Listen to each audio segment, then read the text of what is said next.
ഒരു പകലും രാത്രിയും നിർത്താണ്ട് പെയ്ത മഴയത്ത് കാണുന്ന വെള്ളമാണ് കേട്ടോ ഈ കാണുന്നത്. മൊത്തം കലക്കൽ വെള്ളമാണ് കേട്ടോ. എൻ്റെ കാല് മുറിഞ്ഞിരിക്കുന്നതുകൊണ്ട് തന്നെ എനിക്ക് പുറത്തോട്ടിറങ്ങാൻ യാതൊരു രക്ഷയില്ല. പക്ഷേ ഇറങ്ങാണ്ടിരിക്കാൻ പറ്റത്തില്ല കേട്ടോ, കാരണം നമ്മുടെ ബാത്റൂമൊക്കെ പുറത്താണ്.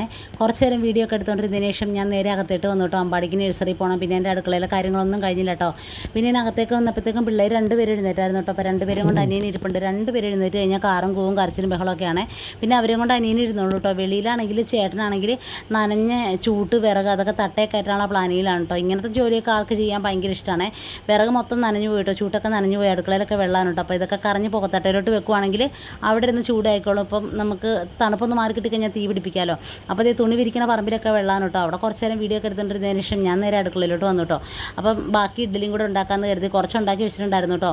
എൻ്റെ ഡ്രസ്സറൊക്കെ കാണുന്ന മാവാണ്. ഞാൻ രാവിലെ കുളിച്ചിട്ടൊക്കെയാണ് അടുക്കളയിൽ കയറുന്നത്. കാല് വയ്യാത്തതുകൊണ്ട് തന്നെ ആ കലക്കവെള്ളത്തിലോട്ട് ഇറങ്ങാൻ ഒരു മടി കേട്ടോ. ജോലിയൊക്കെ കഴിഞ്ഞ് കുളിക്കാമെന്ന് കരുതി അങ്ങനെ ഞാൻ വെളിയിൽ വന്ന് നിൽക്കുകയാണ് കേട്ടോ. അപ്പോൾ ഞാൻ ദേഷ്യപ്പെട്ട അനിയനോടാണ്, കാരണം എൻ്റെ ട്രൈപ്പോഡ് അമ്പാടി എടുത്തുകൊണ്ട് ഇറക്കണ്ടെന്ന് പറഞ്ഞു. അപ്പോൾ അത് മേടിച്ച് വെക്കുന്നൊക്കെയാണ് ഞാൻ അവിടെ നിന്ന് പറഞ്ഞു കേട്ടോ. ഞാൻ വെളിയിൽ നിൽക്കുന്നുണ്ടപ്പം അമ്പാടിക്ക് വെള്ളത്തിൽ ഇറങ്ങണം. പിന്നെ കരച്ചിലായി. പിന്നെ 10 മിനിറ്റ് ഇറങ്ങിക്കോട്ടെ എന്ന് കരുതി കേട്ടോ, കാരണം ഇനിയിപ്പോൾ നഴ്സറി കൊണ്ടാക്കാനുള്ളതല്ലേ. അപ്പോൾ കുളിപ്പിക്കാനുള്ളത് കൊണ്ട് തന്നെ കുറച്ച് നേരം അങ്ങോട്ടും ഇങ്ങോട്ടും നടക്കട്ടെ എന്ന് കരുതി കേട്ടോ. പിന്നെ മേളിൽ ഷീറ്റൊക്കെ ഇട്ടിട്ടുണ്ട്, അതുകൊണ്ട് തന്നെ വെള്ളം വീഴത്തില്ല കേട്ടോ. അപ്പോൾ അപ്പുറത്ത് വീഴുന്ന വെള്ളമാണ് അവളിങ്ങനെ കൈകൊണ്ട് പിടിക്കണേ. അപ്പം ഒരുങ്ങിയൊക്കെ നിൽക്കുന്ന സമയത്ത് എന്നോട് ഫോട്ടോ എടുക്കുക വീഡിയോ എടുക്കുന്നൊക്കെ പറഞ്ഞ ആൾ ഞാനിപ്പോൾ വീഡിയോ എടുത്തുകൊണ്ടിരുന്നപ്പം ആൾ അങ്ങോട്ടും ഇങ്ങോട്ടും ഓടുകയാണ് കേട്ടോ. അപ്പോൾ ഇടയ്ക്കിടയ്ക്ക് ഞാൻ പോയോന്നറിയാനാണ് ഈ വന്ന് നോക്കുന്നത് കേട്ടോ. അപ്പോൾ ഞാൻ അങ്ങനെ തന്നെ വീഡിയോ ഒക്കെ എടുത്തുകൊണ്ടിരിക്കുകയാണ് കേട്ടോ കുറച്ച് നേരം. കാരണം ഞാനിപ്പോൾ കുറേ ആയി വ്ളോഗൊക്കെ ഇട്ടിട്ട് ഒരുപാട് പേരുടെ അടുത്ത് ചോദിക്കുന്നുണ്ട് കുഞ്ഞു കുഞ്ഞു വ്ളോഗൊക്കെ ഇടുന്ന കേട്ടോ. അതുകൊണ്ടാണ് വീഡിയോ എടുക്കാമെന്ന് കരുതി കേട്ടോ. പിന്നെ ഞാനാണെങ്കിൽ നേരെ അകത്തേട്ട് വന്നു. അപ്പോൾ സാമ്പാർ ഞാൻ തലേദിവസം രാത്രി ഉണ്ടാക്കിയാണ്, കാരണം രാവിലെ മിക്ക ദിവസം ഇവിടെ കറണ്ടില്ല. ഇരുട്ടത്ത് കിടന്ന് ഇതൊക്കെ ഉണ്ടാക്കൽ ഭയങ്കര റിസ്ക്കാണ് കേട്ടോ. പിന്നെ രാവിലെ ആയപ്പം ഇഡ്ഡലി ഉണ്ടാക്കിയാൽ മതിയല്ലോ. സാമ്പാർ ഞാൻ തിളപ്പിച്ചെടുത്തിട്ടുണ്ടായിരുന്നു കേട്ടോ. അങ്ങനെ ഇഡ്ഡലിയൊക്കെ റെഡിയാക്കി വെച്ചു കേട്ടോ. അതിനൊക്കെ ശേഷം ഞാൻ വെളിയിലോട്ട് വന്നപ്പോൾ ഇവർ വെള്ളത്തിൽ നിന്ന് കയറിയിട്ടില്ല കേട്ടോ.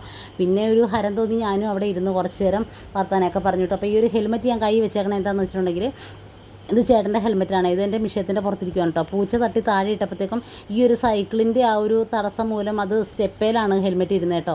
അപ്പം ഞാനതെടുത്ത് മടി വെച്ചാണ്. വെള്ളത്തിൽ പോയി കഴിഞ്ഞാൽ പിന്നെ ഉണങ്ങി കിട്ടത്തില്ല, സ്പോഞ്ചല്ലേ മൊത്തം. അങ്ങനെ ഇത് അനിയന് വിശക്കണം എന്ന് പറഞ്ഞുകൊണ്ട് പിന്നെ ചേട്ടനെ വിളിച്ചിട്ട് പിള്ളേർ ചേട്ടനെ ഏൽപ്പിച്ചിട്ട് അനിയൻ നേരെ അകത്തേട്ട് പോയി കേട്ടോ കഴിക്കാൻ വേണ്ടിയിട്ട്. കാരണം എല്ലാവരും പല്ലൊക്കെ തേച്ച് ഒക്കെ ഇരിക്കുമായിരുന്നു വിശന്നിട്ട്. ഇപ്പം ഞാൻ ഫുഡൊക്കെ ഉണ്ടാക്കി മേശപ്പുറത്ത് റെഡിയാക്കി വെക്കും കേട്ടോ. അപ്പോൾ അവരെടുത്ത് കഴിച്ചോളും, നമുക്ക് പ്രത്യേകം എടുത്ത് കൊടുക്കണ്ട. കാരണം എല്ലാം ഞാൻ ഇങ്ങനെ സെറ്റ് ചെയ്ത് വെക്കുന്നതുകൊണ്ട് അവർക്ക് എപ്പോഴാണോ വിശക്കണേ അവരെടുത്ത് കഴിച്ചോളൂ കേട്ടോ. പിന്നെ ഞാനാണെങ്കിൽ കുറച്ച് നേരം വാവനെയും കളിപ്പിച്ചുകൊണ്ടിരുന്നത്. എനിക്ക് കാല് വയ്യാത്തതുകൊണ്ട് തന്നെ അവനെയും കൊണ്ട് എടുത്തുകൊണ്ട് നടക്കൽ ഭയങ്കര ബുദ്ധിമുട്ടാണ്. പിന്നെ അമ്പാടിനെ കുളിപ്പിച്ചതിന് ശേഷം അവനെ പെട്ടെന്ന് ഒരുക്കാമെന്ന് കരുതി കേട്ടോ. കാരണം 10:30 ആകുമ്പോഴത്തേക്കും എങ്കിലും കൊണ്ടാക്കണം. സാധാരണ എല്ലാ ദിവസവും 10:15 ആകുമ്പോഴത്തേക്കുമാണ് കേട്ടോ കൊണ്ടാക്കുന്നത്. അപ്പോൾ ഇന്ന് ഒരുപാട് സമയം പോയി, കാരണം വെള്ളത്തിൽ കളിച്ച് അങ്ങനെ നിന്ന്. പിന്നെ മഴ തോർന്നിട്ടാണെങ്കിൽ വേണ്ടേ കൊണ്ടാക്കാനായിട്ട്. അവനാണെങ്കിൽ നടക്കത്തുമില്ല, അവനെ അങ്ങോട്ടും ഇങ്ങോട്ടും എടുത്തുകൊണ്ട് പോകണം കേട്ടോ. പിന്നെ ആണെങ്കിൽ ആൾ ഉറങ്ങുമല്ലോ കേട്ടോ. ഞാൻ കണ്ണിരിക്കുമ്പോഴത്തേക്കും ഞാനാണെങ്കിൽ വഴക്ക് പറഞ്ഞ് കണ്ണ് അടപ്പിച്ചതാണ്, അല്ലെങ്കിൽ ആ കൺമിഷിയൊക്കെ മൊത്തം അവിടെയൊക്കെ പടർത്തും കേട്ടോ. പിന്നെ ആണെങ്കിൽ പറയണ കേട്ടോളും, കാരണം കുഞ്ഞ് ആയിരുന്ന സമയത്താണ് നമ്മൾ ഉറങ്ങുമ്പോഴൊക്കെ എഴുതിക്കുന്നത് കേട്ടോ. ഇപ്പോൾ ആണെങ്കിൽ ആൾ ഇരുന്ന് തരും കേട്ടോ പൗഡറൊക്കെ ഇടാനൊക്കെ ആയിട്ട്. പിന്നെ കിറിയും കൊണ്ട് അങ്ങോട്ടും ഇങ്ങോട്ടും ഗോഷ്ടി കാണിക്കുമ്പോൾ എനിക്ക് ദേഷ്യമാണ്, കാരണം ഒരു കാര്യം നമ്മൾ ചെയ്യാമെന്ന് വെച്ചാൽ ഒന്നും ചെയ്യിക്കുമല്ലോ. അതുകൊണ്ടാണ് കേട്ടോ ഞാൻ പെട്ടെന്ന് അവനോട് ദേഷ്യപ്പെട്ടപ്പോൾ അവൻ പെട്ടെന്ന് ഒന്ന് ഓക്കെ ആയി നിന്ന് കേട്ടോ. കരയണ വക്ക് വരെ എത്തി. അങ്ങനെ പിന്നെ ആളെ പെട്ടെന്ന് ഒരുക്കി റെഡിയാക്കി ചേട്ടൻ്റെലോട്ട് കൊടുത്തു കേട്ടോ. ബാഗൊക്കെ റെഡിയാക്കി ഡ്രസ്സൊക്കെ ഇടിയിച്ചു കേട്ടോ. അതിന് ശേഷം ഞാൻ പോയി കുളിച്ചു. അപ്പോൾ കുളിച്ചിട്ട് വന്നിരുന്നൊരു ഡ്രസ്സിൻ്റെ സ്റ്റിച്ച് അടിക്കാനുണ്ടായിരുന്നു കേട്ടോ. അപ്പോഴത്തേക്കും അമ്പാടിനെ കൊണ്ടാക്കിയിട്ട് ചേട്ടൻ വന്നേ. അപ്പോൾ എൻ്റെ അടുത്ത് ചേട്ടൻ ചോദിക്കുന്നത് വീഡിയോ ഒക്കെ എടുക്കുന്നുണ്ടോ, വീഡിയോ എടുക്കുന്ന കാര്യം ഞാൻ പറഞ്ഞിട്ടുണ്ടായിരുന്നു കേട്ടോ. അപ്പോൾ ഞാനാണെങ്കിൽ കുറച്ച് കഴിഞ്ഞെടുക്കാമെന്നാണ് കേട്ടോ പറഞ്ഞത്. പിന്നെ ഞാനാണെങ്കിൽ പുറത്തുനിന്ന് പോയിട്ട് പെട്ടെന്ന് തന്നെ പോന്നു കേട്ടോ. ഈ ഒരു കലക്കവെള്ളത്തിൽ ഇറങ്ങിയിട്ട് എൻ്റെ കാലിന് നല്ല നീറ്റിലുണ്ടായിരുന്നു കേട്ടോ. കാലിങ്ങനെ കുറച്ച് അധികം മുറിഞ്ഞിട്ടുണ്ടായിരുന്നു കേട്ടോ. അതിന് ശേഷം ഞാൻ പിന്നെ കുഞ്ഞിന് ഫുഡ് കൊടുക്കാനായിട്ട് പോയി.